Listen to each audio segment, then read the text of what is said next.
ஹெல்த்தியான டேஸ்டியான வல்லாரைக்கீரை அடை எப்படி செய்யுதுன்னு பார்க்கலாம். அதுக்கு வந்து புழுங்கல் அரிசியை வந்து 3லேருந்து 4 மணி நேரம் நல்லா ஊற வச்சு கிரைண்டரில் போட்டுக்கலாம். அதில் வந்து கூடவே ஒரு கைப்பிடி அளவுக்கு வல்லாரைக்கீரை, அப்புறமா காஞ்ச மிளகா 2 கட் பண்ணி போட்டுக்கலாம். பூண்டு ஒரு 7 பல், ஜீரகம் 4, உப்பு தேவையான அளவு சேர்த்து நல்லா நைஸாக அரைச்சிக்கலாம்.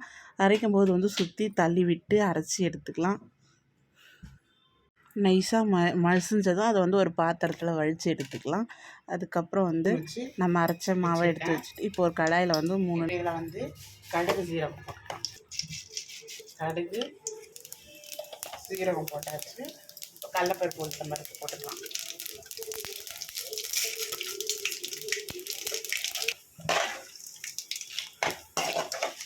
பருப்பு நல்லா செவங்கட்டும். பருப்பு நல்லா செவந்ததும் நம்ம வந்து இதில் பொடியாக கட் பண்ணி வச்சுருக்க வெங்காயம் 2 வெங்காயம் பொடியாக நல்லா கட் பண்ணி வச்சுருக்கோம். அதை சேர்த்துக்கலாம். வந்து கொஞ்சமாக பெருங்காயம் சேர்த்துக்கலாம். கொஞ்சமாக வந்து உப்பு சேர்த்துக்கலாம். ஆல்ரெடி மாவில் உப்பு போட்டதால் உப்பு கொஞ்சமாக வெங்காயத்துக்கு தேவையான அளவு போட்டுக்கலாம்.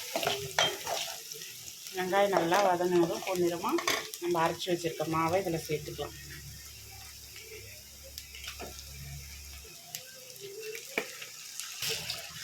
மாவை வந்து நல்லா கலரிக்கலாம். வெங்காயம் நல்லா மிக்ஸ் ஆகிற அளவுக்கு லைட்டாக கட்டியானா போதும்.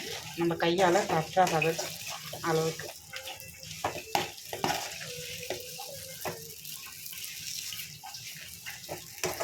இது வந்து இந்த அளவுக்கு கெட்டியானா போதும். இப்போ ஸ்டவ் ஆஃப் பண்ணிக்கலாம். இதை வந்து ஒரு 10 கை பொறுக்கிற சூடு ஆகிற அளவுக்கு ஆற விட்டுக்கலாம்.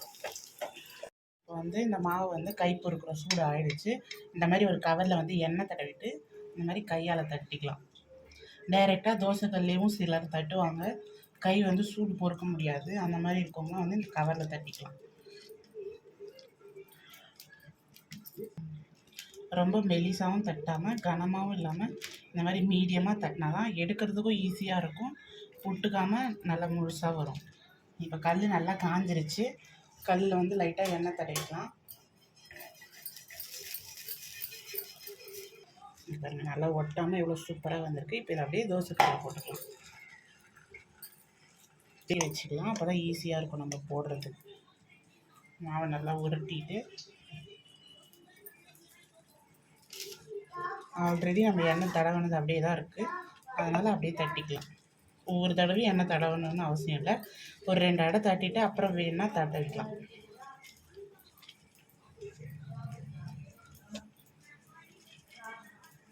ஒரு பக்கம் வந்து நல்லா வெந்துருச்சு. இன்னொரு பக்கம் வந்து நல்லா திருப்பி போட்டுக்கலாம்.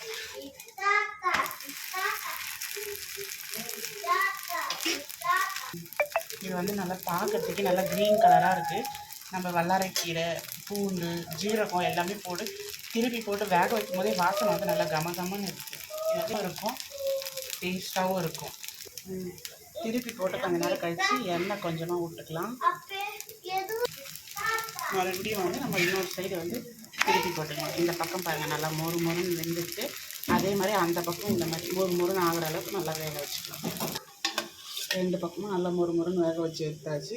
இதே மாதிரி நம்ம தேவையான அடையை போட்டு எடுத்துக்கலாம்.